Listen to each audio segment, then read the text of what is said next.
I have been working on a feature that gives you the ability to sell multiple items at once.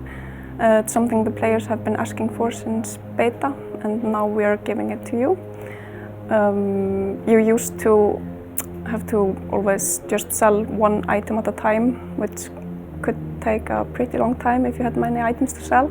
Now you can right-click on one item or more, and then it opens up a window with those selected items. And from there you can even drop more items to the window, and just with one click sell them all at once. So you can say goodbye to the click fest. Hope you enjoy it. For Phoebe, we have been improving the sensor overlay. We have added bookmarks, personal and corp bookmarks, mission bookmarks, and landmarks. We have added a radial menu to the brackets and made them more distinguishable from each other. We also added a filter where you can filter which sites you're actually interested in. We have enhanced the overlapping resolution, so it now integrates better with space brackets themselves. We added a compass tool to the ship HUD. It allows you to see the direction and inclination of each site with regards to your ship, and it will also give you the infamous space north. As a lot of you are probably aware, we're making some changes to how jump travel works in Phoebe. We are hoping to reduce the amount of travel that's happening through like instantaneous jumps rather than traveling through stargates the normal way. We want to see more traffic in space. We want to make it more viable for more smaller capital and even sub-capital engagements to happen without the threat of the entire universe showing up. So we are going to be bringing jump ranges down to various degrees. For most jump-capable ships, we're bringing the range down to 5 light years per jump. We're also going to be adding a small feature called jump fatigue, where as you jump, you make jumps through a jump drive or a jump portal or a jump bridge. You will accumulate fatigue. Fatigue means that subsequent jumps have a cooldown time between jumps as your brain kind of readjusts to jumping across multiple star systems at once. The further you travel in a limited space of time, the more fatigue you'll generate, and therefore the longer your cooldowns are going to be. So it's going to hopefully encourage players to use their capital ships and use their jump drives and their jump bridges for more kind of small-scale local movement, but not try and use it for long-distance travel. We're allowing capital ships to use stargates now, which is a big change. So if you want to go long distances in your carrier, you can fit some agility mods and go gate to gate if you want to. But for the most part, we are trying to constrain jump movement a little, so there's more stuff happening in space and less threat from entities all over the map, so that you can be more confident in making small-scale engagements. We've been doing a lot of feedback on the forums. We've been making some tweaks and adjustments. We're tweaking how the Oracle works. We've made adjustments to jump freighters based on feedback. There will be another dev blog in the next week or two giving like a final description of how things are going to be in the first release. And then obviously, because we have this long-term nullsec agenda, we have changes we're making this year, we have changes we're making next year. We're going to be following through on these jump changes. We're going to be making sure that we hit our targets and tuning them as necessary. In Phoebe, we're going to be making a change to the skill training system. What this involves is taking the 24-hour limit that's currently on the skill queues. This means that people will be able to put skills in the queue that will be longer than 24 hours many times over. That will allow people to construct a skill training queue that will go on for days, months, potentially years.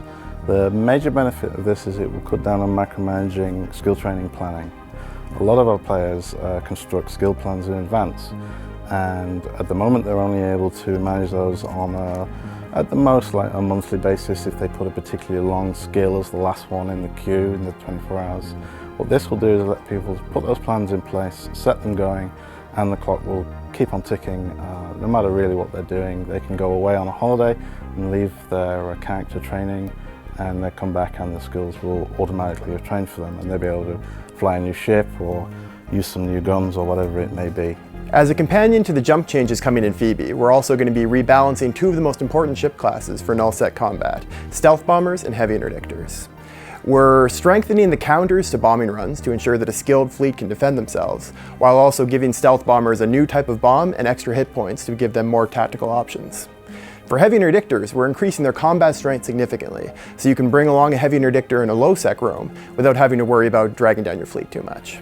We're also going to be fixing what's called the hobo jamming mechanic that was allowing interdictors to too easily lock people into stations. And we're allowing Titans to use their doomsday weapons in low-sec. Finally, we're decreasing the hit points, but increasing the resistances for a lot of sovereignty structures and station services. This is going to allow you to make easier hit and run attacks on your enemies, but will also make it easier for the defenders to repair the structures if the people attacking them don't show up for the second timer. Another big change that I've been helping out with for Phoebe is we're following on from changes we made in GREYSCALE, and we're making changes to how Invention works. Obviously when we released GREYSCALE, Invention got moved to the new system, but we said at the time that we were going to follow up because it wasn't in a place where we really wanted it. Now we're bringing it closer to where we want to go. So there's a lot of changes to kind of streamline how it works and like adjust variables and stuff to make it better.